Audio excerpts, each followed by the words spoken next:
Welcome to St. Louis Presents. I'm Steve Potter, and you may notice something a little different today. My co-host Debbie Monterey is unable to be with us. She'll be back next time, though, so cross your fingers, I'm flying solo. We're going to have fun, though. We're going to hear about the Army of Entrepreneurs, which is a group that puts people of all different organizations together to make all those organizations better. We're also going to hear about a special partnership that helps some students transition from school into the workforce, and we'll preview the Muny's 99th season. All that and more is coming up next on St. Louis Presents.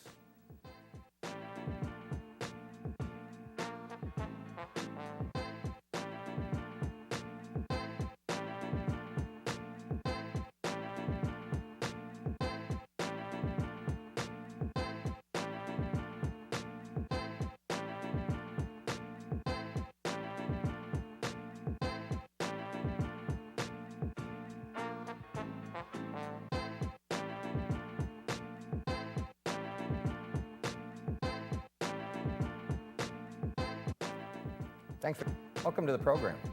The Army of Entrepreneurs International is comprised of entrepreneurs of all types of businesses and business levels working together to enrich their communities. They collaborate on several events, from making sleeping mats for the homeless and with Hydrating with Love to giving independent designers an international platform. And here to tell us more are JP Phillips, the founder of AOE, and AOE member Shona Walker. Welcome to the program, both of you. JP, the Army of Entrepreneurs, what kind of army do you have? Oh, wow. It's a great variety.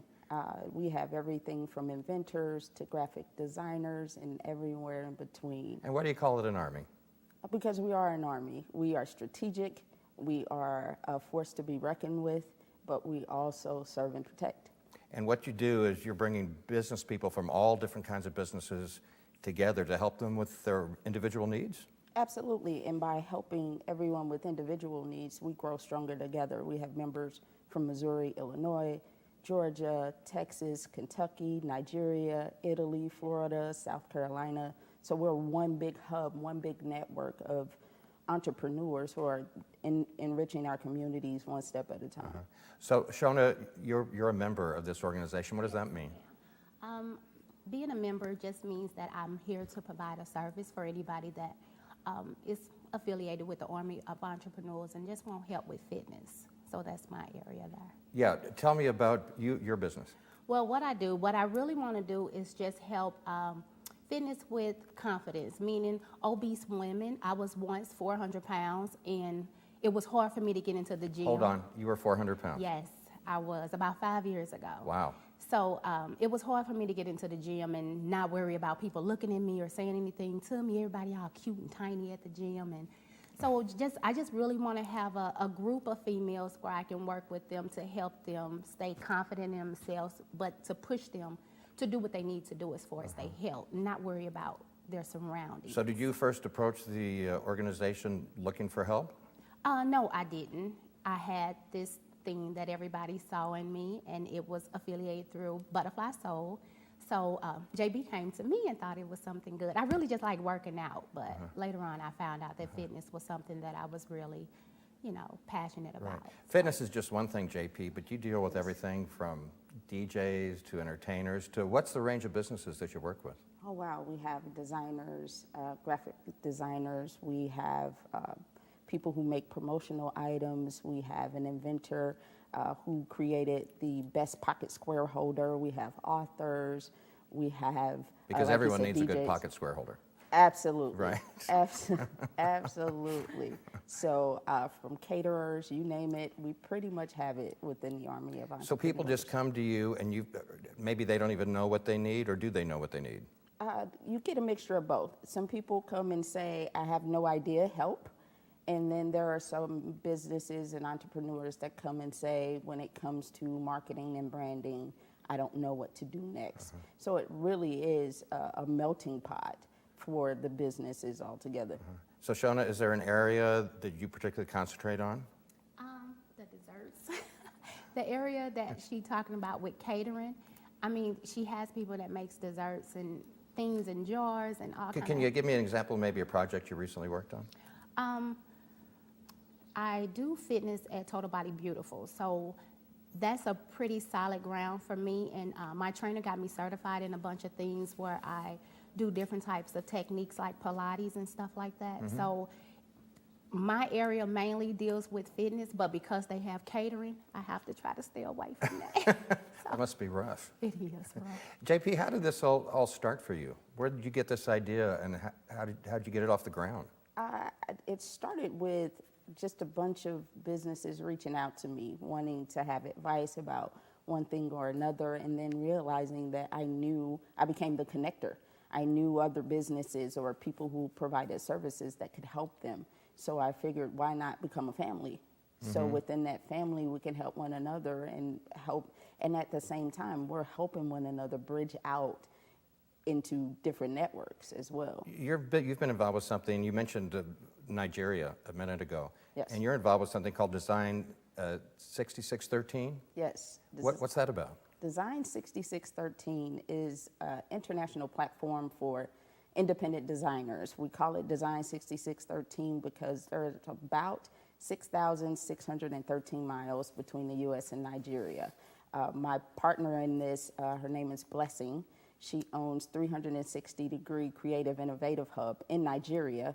We were just having a discussion one day about how we know so many talented designers, yet they don't have the platform for other countries and other cities to see their work. So instead of us complaining about it, we decided to do something about it. So, and you're going to have a special event come up on May 28th? Yes, May 28th at the Central West End Bed and Breakfast. We're going to actually do a live stream for all of the designers that are actually coming in to showcase their designs. We're going to do a live stream to over 200 countries. We're going to have guest judges. We're going to have food. We're going to have complimentary wine.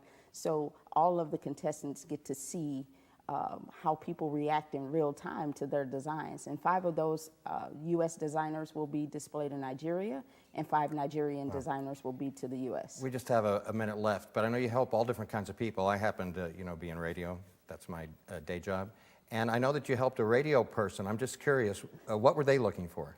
Oh, wow. He was looking for just direction. Radio was all he had ever done, but once he started getting out a little bit more, people were asking him to host events, to do brand marketing and brand ambassadoring, and he just didn't know which way to go. He was used to being behind the microphone and not so much out in front. So some of it was just really giving him the confidence to move forward and a plan of action to move into those different ventures. Maybe we should talk. Absolutely. So if somebody wants to get a hold of you, what's the easiest way to do it?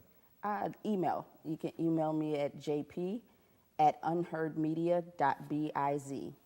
All right. Well, JP Phillips and Shona Walker, thank you so much. Thank you for having us. The Army of Entrepreneurs. It was sir. fascinating hearing about it, and continued success with that. Thank you. And you're helping a lot of people. We're going to take a short break, and we'll be back with more of St. Louis Presents right after this. So just sit here. They may have a camera.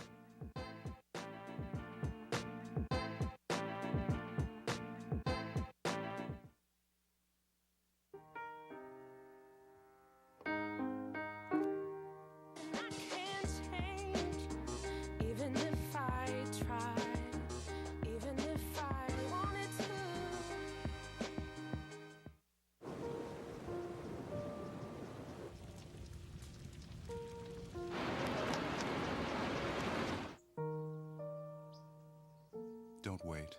Communicate. Make your emergency plan today.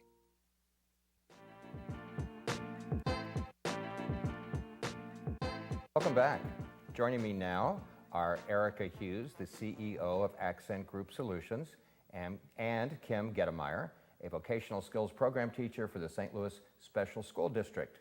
They're here to talk about a special partnership that's helping students transition from school to the work world. Hi, welcome to the program. Thank you. Thank you for having us. And maybe I think, Kim, to begin with, the Special School District, there may be some people that aren't sure what that is. So the Special School District is its own district that serves all of the students within St. Louis County who have a disability, an identified disability. A physical disability? Any kind of disability. It could be emotional, it could be learning, it could be physical, autism, those sorts of things. And we partner with all of the other districts in the county, so Kirkwood and Ferguson, Florissant, and all those areas. And then Special School District also serves students within some of their own buildings if that's determined to be the best need. And Erica, how do you fit into this? Well, I got to meet this program through our oldest son, who's 18, has a rare brain abnormality. So we've been receiving services through Special School District for the last 18 years, thankfully. And upon that, we had transition meetings where they start walking through what options are available for kiddos that aren't doing a traditional graduation between 18 and 21, because Special School District does serve the community and the kids until 21. And they started explaining this vocational training program. And my husband and I immediately looked at each other and thought, this would be such a blessing for Accent. But right now, maybe I missed that. Accent is your company. Accent is our company. So you're involved with this not only because of your son, but because of the business that you have. Absolutely. Yeah. And how many people like Erica are involved in this?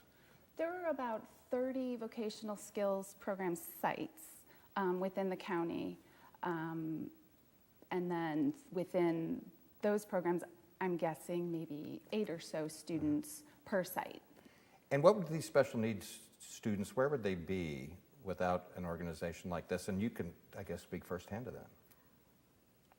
Actually, You can speak to that firsthand to that, okay.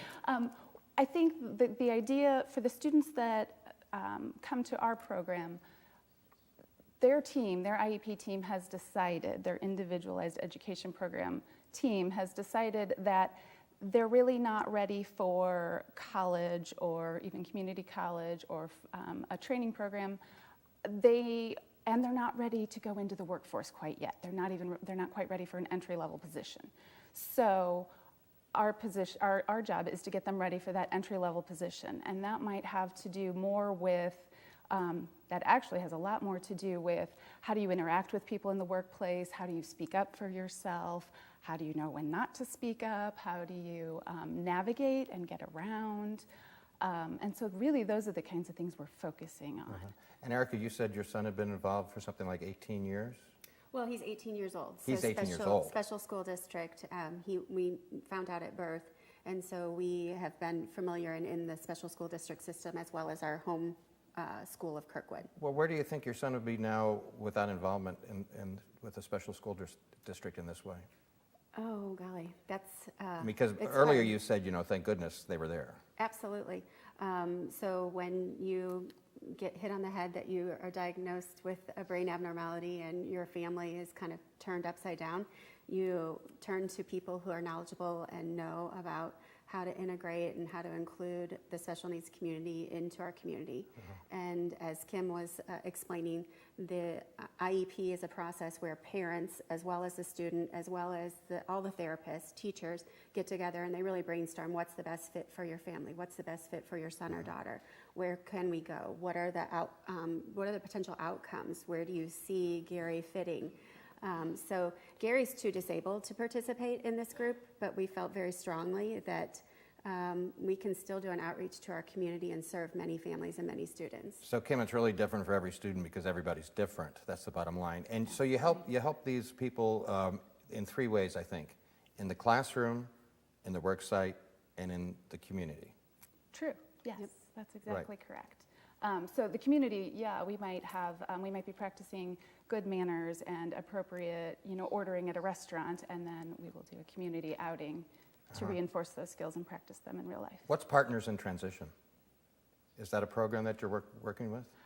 I think that's just the concept that we are partnering together to help students transition from their school life into a successful work experience. How do these young people come to you? How are they identified? I mean, is it something they apply for, or how does that work? At their home school, when they're having their IEP meeting in those last couple of years, then the team will get together and discuss what their transition goals are, what they're hoping to do when they're finished with high school. And if it's determined that this is a good fit because they are lacking some of those employability skills that are so important, then the team kind of considers their needs and which of these placements throughout the county might best match for them. And then you stick with them for how long? It really depends. The concept is they stay until they're ready to go and be employed. We try to partner them up with an agency that can be helpful. But it could be anywhere up until the year that they turn 21. And I think you just won an award? We did, thanks to Kim. She filled us out for an award. Tell me about it. Well, she surprised us. Well, the Special Ambassador Award is the highest honor that special school district gives to an individual or a group. And so the concept is that they are promoting the well-being of students within the community with special needs. Is there a chance that there are some families out there with special needs students that don't know about the help that's out there for them? I think there's a possibility. I think the bigger outreach that I have as a business owner and as a parent of a special need is other businesses seeing what a culture change it is to allow children into your workspace. So if this sounds good to you at home, something that could help you, it's Accent Group Solutions at 314-965-5388, or you can go to their website at accentgroupsolutions.com, and we hope people will follow up and keep up the good work. Also, anything else you'd like to add? No, thanks for having us. You mean we covered everything? So much more. Wow. Great. Well, we're going to take a quick break now. And when we come back, we're going to take a look at the latest news in St. Louis, and then we'll be talking about the upcoming season at the Muny. Stay with us.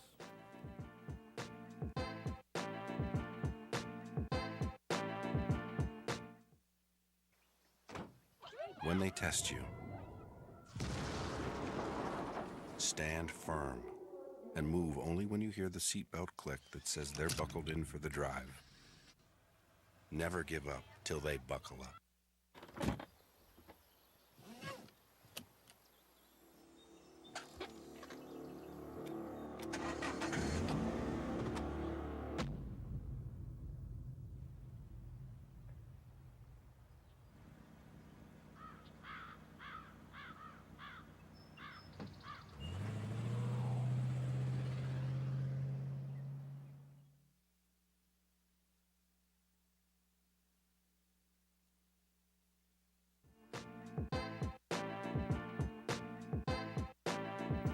STL Presents continues now with a look at these news headlines.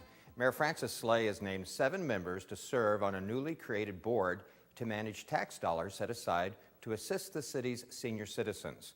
The Senior Services Fund will support services including nutrition, transportation, home repair, and modifications to allow older adults to stay in their own homes as they age.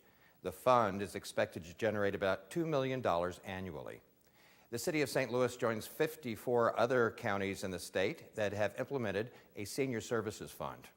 Establishing and maintaining a well-balanced eating plan in the City of St. Louis will be easier in the near future. That's thanks to Mayor Slay's Executive Order number 58. The order aims to increase the availability of healthy eating options at city-owned and operated buildings and facilities. All proposals and bids, along with all contract renewals and negotiations for beverages, packaged snacks, and prepared foods, will be required to follow food service guidelines for federal facilities.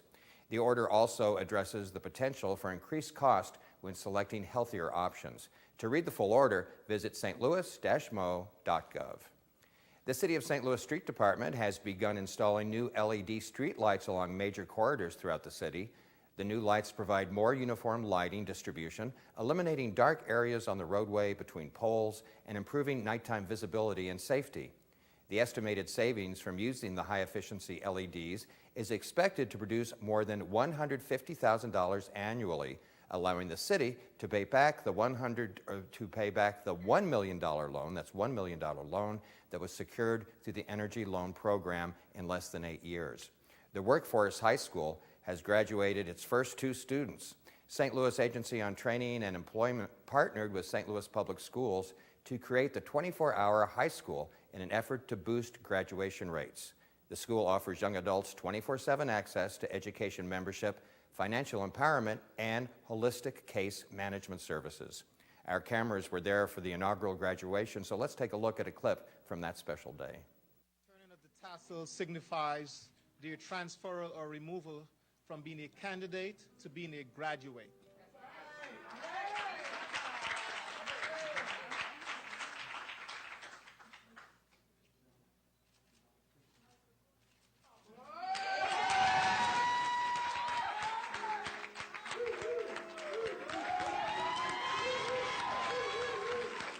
Introducing to you the class of 2017 of the Workforce High School.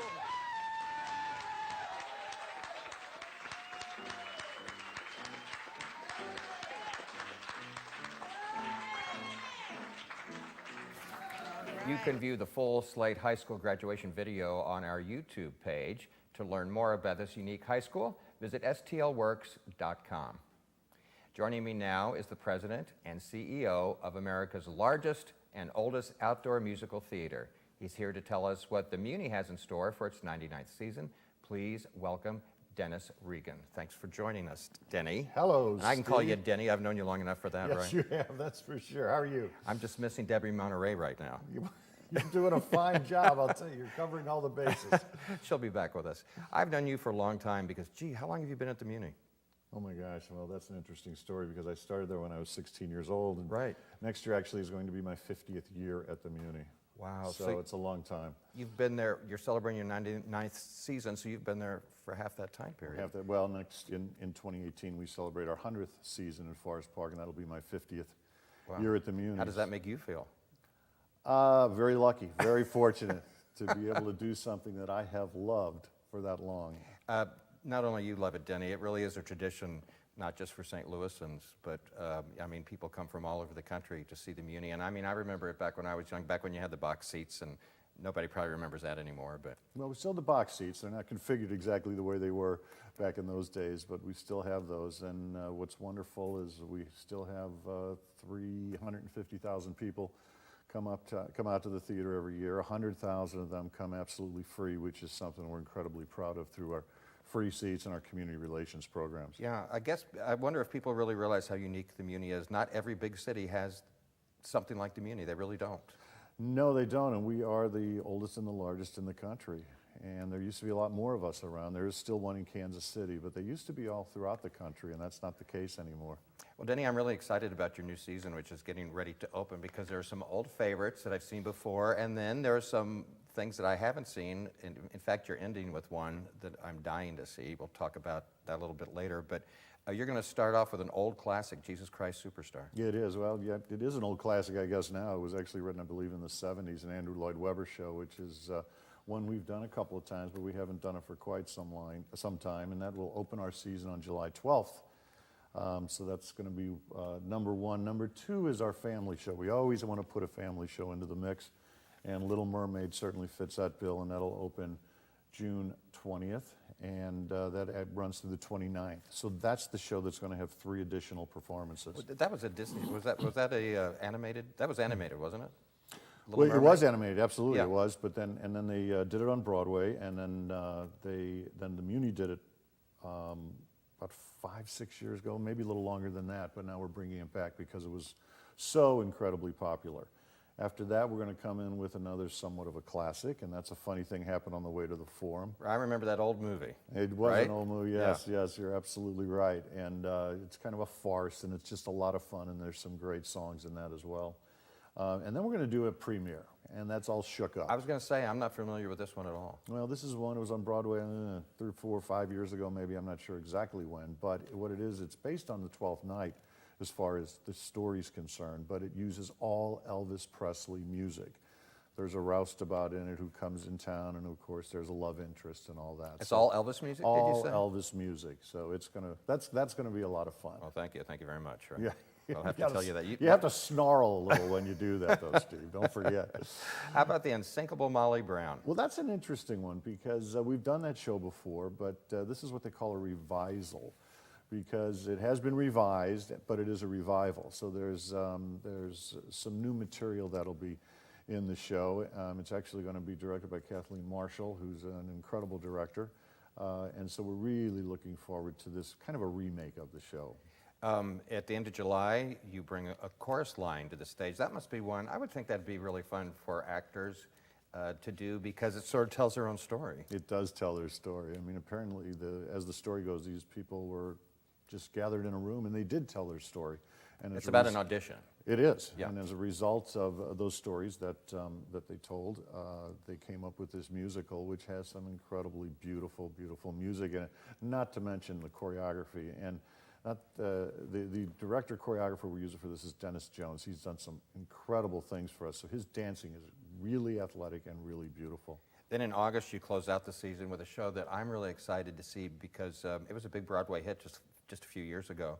And I'm really curious about it. The clips I've seen on TV look fantastic. Newsies. Newsies is it's a Disney show actually, and you're right. It was a movie first, and I Oh, it think- was? Yes, it came out as a movie first, I believe in '92, and then you're right, it was on Broadway. So this is also a Muny premiere, and this show will run August 7th through the 13th, and that'll wrap up our 99th season.